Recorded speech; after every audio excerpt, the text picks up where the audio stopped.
One of my favorite things about the arts is you don't need a specific place to create. You can create inside in a studio, or you can create in the great outdoors. You can play music on top of a mountain or in the back of one of the local coffee houses. Today's creative individual is comfortable making art anywhere, inside or out. His name is Wayne Chunat. Wayne is a retired naturalist and park superintendent. He is one of the most versatile artists to ever appear in the wildlife art scene. He is also known as leading a group of local artists that go out and paint in the great outdoors in plein air. Yep, this is it. This is where I work. It's my little cubicle. Compared to where I was in Ohio, I had about 800 feet. Now I'm down to 10 by 12. But everything is here. Starting out, I was doing art real young. I really enjoyed it. And when I went into the high school and junior high, I had a art teacher by the name of Mr. Blanick. And he saw some talent in me. And he ended up taking me to the Cleveland Museum of Art.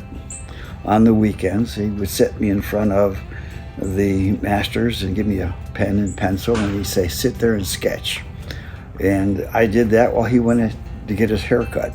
So I'd be there for about 2 hours. And he would come back, and we did this probably for a good year. How old were you at this point? I point? was probably in about 7th grade is when I really, how would you say, got the bug for art. Okay. But he instilled in me an appreciation and enjoyment. And it just continued from that point. To the point where when I went into high school, it comes time, well, what are you going to do with your life? You're going to join the workforce? You're going to go to college? What? I said, well, I was directed towards college prep. So I figured, I love art, I love biology, so why not botanical illustration? So I figured, all right, I'll do that. Long story short, went to Kent State University, spent 5 years there, studied biology, zoology, geology, with a minor in art. Well, comes the last year, I could not get into any of the art classes because there was just so many art majors, they had preference. So the Army came knocking on my door, and that was of course the Vietnam era, and off I went. And actually, it was there in the Army when I started picking up and doing artwork, just as a form of relaxation. Now, was this just like sketching and drawing, or did you get into painting? Or? This would be sketching, drawing, and painting. And in fact, before I left for the Army, while I was in college, I also met an individual by the name of Harold Wallen. And you know, when you're in college, you study biology, geology, zoology. You think, what the heck am I going to do when I graduate? Right. Well, I was very fortunate that in my sophomore year, I met Harold Wallen for the Cleveland Metropolitan Park District. I just happened to be downtown Cleveland. I said, I'm going to stop up and see what's going on. I talked to the man. He interviewed me. Next thing I know, I was an interpretive naturalist for the Cleveland Metropolitan Park. So what does that mean? Well, what it is, an interpretive naturalist, a field naturalist is a person who goes out and identifies catalogs, okay, plants and animals. Interpretive naturalist, I'm interpreting what I see in the natural world and how it relates to us as individuals. And this just kept going up and boiling. Next thing I know, went into the Army, came back, they offered me a full-time position. And then I was able to meet people like Don Altimus, who was a naturalist from Michigan. And he was a fantastic bird artist. So wait a minute here. I've got art, I've got nature, I've got Don Altimus, and off I went. And that started me in my, what you call, avocation of art.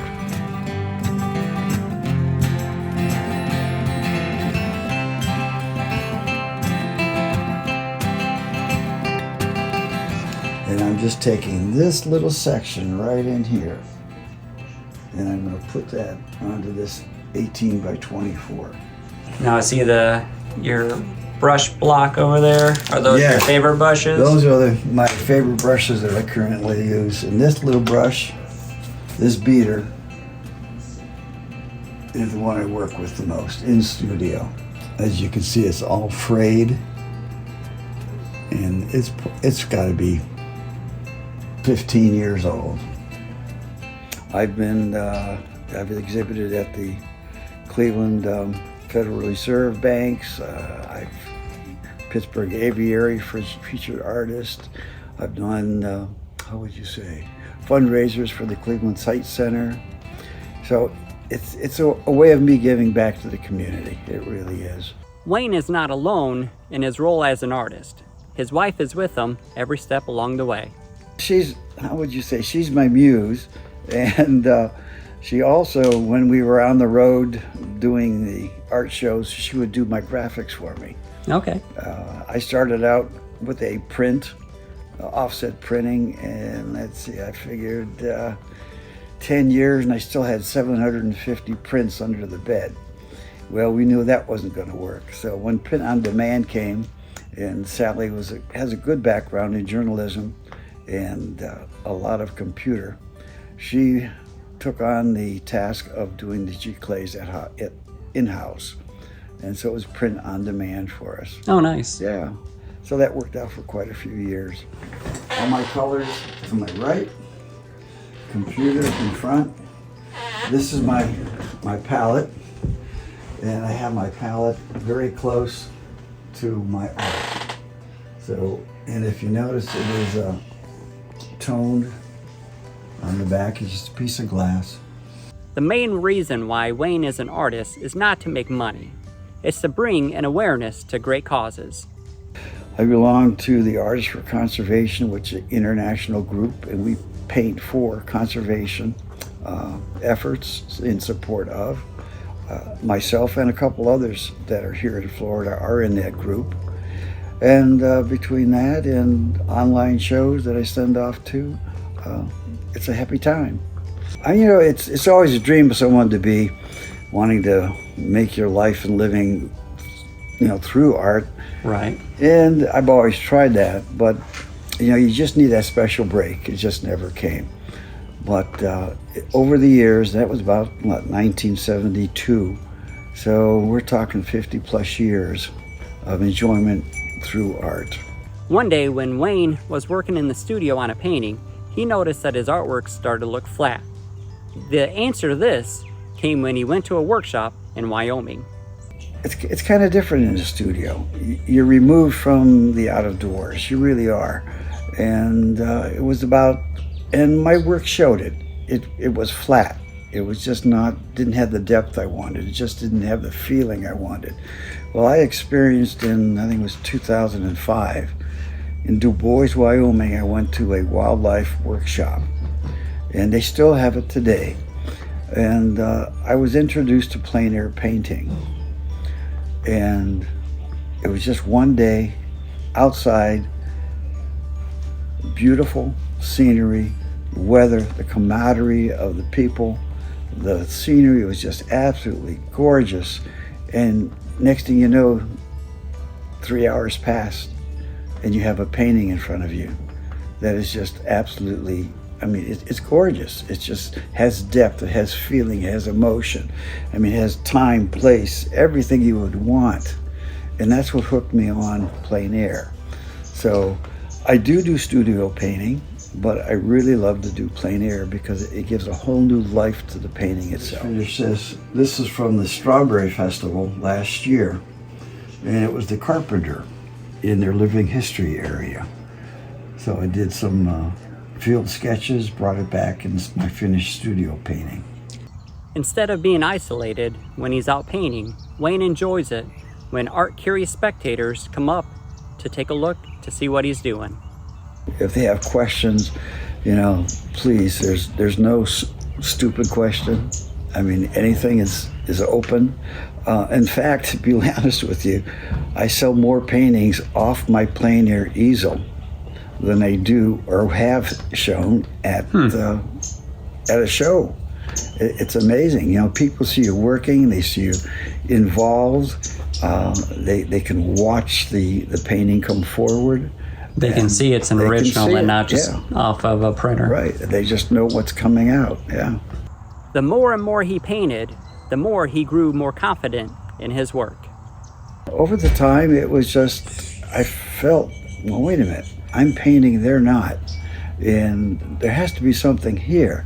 And they would look at it, and sometimes they would say, well, that's not exactly right. But it's all perception. Right. And how you look at it. So yeah, it was tough for a little bit, but as you can see, I mean, I think over the 50 years, I have probably 200-300 awards from various shows I've been in, online shows, best of shows, first, second, third, or place. So with time, you improve. You really do. When you were entering the shows and didn't get the first place, did that ever discourage you from entering another show? No, that made me move forward. I want to get that top spot. I want to get that top place. That's exactly right. That's what you strive for. One of the hardest parts about painting in plein air is fighting the elements, such as the sun setting. I was curious if when he's out painting, if he can truly finish a painting within 2 hours. Sometimes yes, sometimes no. Be quite honest, the first thing I do when I go out in plein air, I make a little noton, and that's how I first started, which is simply a black and white, small black and white study, maybe 2 and 3 values. I'm looking for shape, form. And once I capture that, and that holds the light, that's my roadmap throughout the painting as it progresses. So sometimes in 2 hours, and the reason I just do 2 hours is because when the sun goes 3 or 4, it's really difficult to focus. But within those 2 hours time, you have a fairly constant sun direction that's pointing you. Sometimes I finish, sometimes I don't. We can all agree there's beautiful places all around Central Florida to go outside and paint. But Wayne's favorite spot lies in another state. I would have to say my favorite place is Du Bois, Wyoming. And I've been out there twice with the SKB workshop. And they do go out and they do quite a bit of plein air. What's the SKB? Susan K. Black Foundation. And she was a painter, wildlife painter. She passed away early in life. And her husband, along with some of her art associations, set up the SKB Foundation. And you'll have such notables there as Robert Bateman, Banovich, John Siri Leister, who has recently passed, Don Eckelberry, Heiner Hertling. These are the individuals that are prominent in the wildlife field that do offer workshops there. I know in my art catalog of paintings I'm working on, there's some paintings I've been working on for over 5 years, but Wayne has me beat on the length of time he's worked on a project. Okay, it's a watercolor, and it was a James Audubon scene of the Nighthawks. I really liked it. I'm going to try to copy it or do something with it. Well, I started, and that was about 1976. And believe it or not, A little bit longer than mine. About 3 years ago, I finished it. When you step out in nature, there's beautiful views all around you, but how can you choose that one area to focus on to start painting? Walking the trail, and then finding the image that I would like to do. And I just have a little viewfinder, and it's about that big. I hold it out, and that's where it ends up, right there. Oh, perfect. Then I use my artistic license to bring in whatever elements I want to into that little window. And that's the nice thing about plein air. You can manipulate it and change it. It's your interpretation of the outdoors. And that's what I feel we as artists are interpreters and of the world, I mean, period. Everyone has a little different definition of what is art. Here's what Wayne thinks art is. Well, I think it's very personal. I think if the art moves you as an individual and that piece engages you, that's art. Mine will be different than yours. Right. Yours will be It's different all than somebody subjective. else. But if it engages the person, the viewer, I think you got a fine piece of art. And now, 5 quick questions. My favorite medium would be acrylic. That's where I work in, yeah. My favorite brush is probably a well-worn number 6 brush. I mean, when you go in the studio, you're going to see jars of brushes over the years, and I don't think I've ever thrown one out. It's always, it's a collection. I can use that for another one. Yeah. Well, anywhere. I mean, anywhere that inspires me. Really, it could be a waterfall, it could be a marsh, it could be a dead snag, it could be our building. It's whatever touches me at that moment. I would have to say the first time I did plein air out at Susan K. Black in Du Bois, Wyoming. Okay. That really changed a lot for me. Actually, the one that's probably my favorite is the largest painting I ever did. It's 4 foot by 6 foot. And it's of a harpy eagle in a Amazon forest. And it's a life-size picture. And it now hangs in my brother-in-law's house. And that was painted probably back in the 1980s. It was an oil on masonite, but that's probably got to be my biggest achievement.